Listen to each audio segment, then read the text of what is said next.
embers embrace,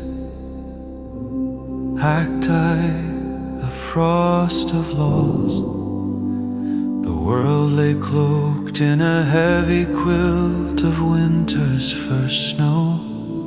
The icy breath of the morning whisper across the barren fields. Frost clung to the hedgerows like delicate lace. The sky a muted gray canvas awaiting the brush of dawn. A reverent hush fell over the land, only the crunch of boots on newly fallen snow, breaking the silence.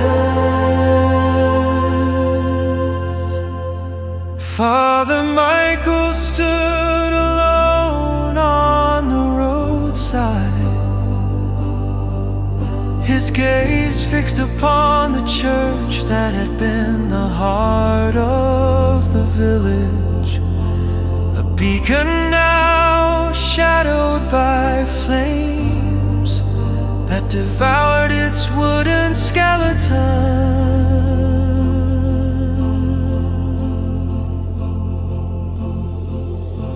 The church was named St. Gabriel's, a sanctuary nestled at the edge of the small hamlet of Elmswood. Its steeple had long been a sentinel of hope, piercing the heavens with its gilded cross. But now it was a burned offering to the slate sky, the flames licking at its edges, casting flickering light upon the snowfall that lay undisturbed.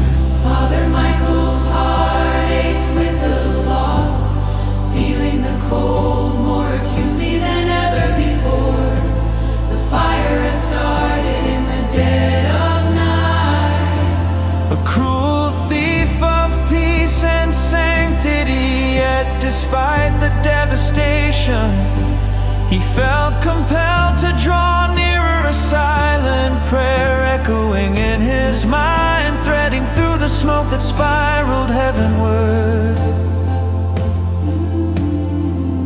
As he approached, the heat from the fire was a living force, a tempest in the frozen morning. The stained glass windows, which once cast a kaleidoscope of colors within the holy space, shattered with cries that echoed across the fields. Father Michael hesitated at the church's threshold where the cold met the inferno, a line drawn in the snow that felt insurmountable. He closed his eyes, bowing his head in supplication. "Guide me, Lord," he whispered, the words forming a misty exhalation in the chill air. It was then he felt it, a flicker of warmth, not from the fire, but from within, a gentle touch upon his shoulder, a whisper that stirred his spirit. This was no ordinary blaze, it was a test, a crucible from which the village's faith might emerge renewed and unbroken. His breathing steadied, and he stepped into the embers, each footfall a prayer. The heat was intense, wrapping him in a feverish embrace, yet remarkably, he felt unharmed, shielded by unseen hands. Father Michael moved with purpose, his eyes seeking the altar, the heart of St. Gabriel's, hoping for a miracle among the ashes. The destruction was almost complete, yet amidst the chaos within the church, something extraordinary caught his eye, a remnant of the crucifix still anchored above the altar, its scorched wood a testament to resilience. The figure of Christ, though charred, maintained an expression of eternal serenity. This was the ember he had been led to, a symbol of unwavering faith amid the ruin. His hands trembled as he approached, for the relic was half buried in rubble.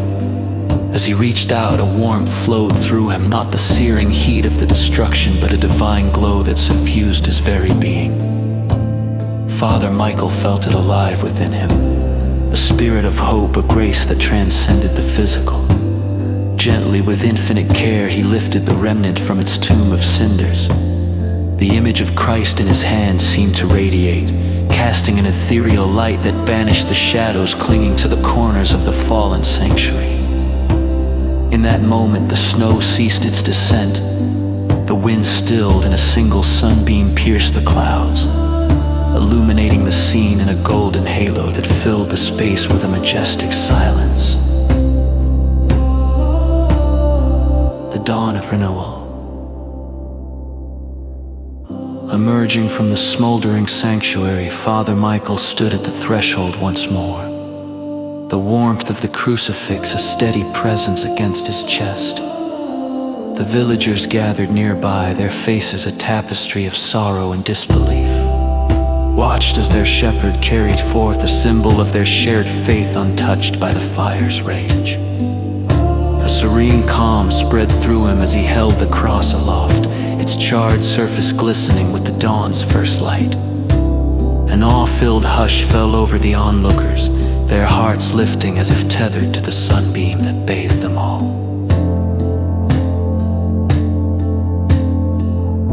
In the stillness of the morning, Father Michael offered a prayer not of despair, but of gratitude and hope. The church would rise again, born anew from its ashes, just as their spirits had been kindled by the divine warmth he had found within the fire. The village would rebuild, not only the structure of brick and stone, but the communal bonds of faith that bound them all. As he spoke, the sun broke free of its twilight shroud, painting the landscape in hues of gold and amber. The frost retreating into memory, the village blanketed in the promise of a new day, breathed life anew. This was the essence of morning prayer, a renewal, a rekindling of the soul, a reminder that even in the darkest hour,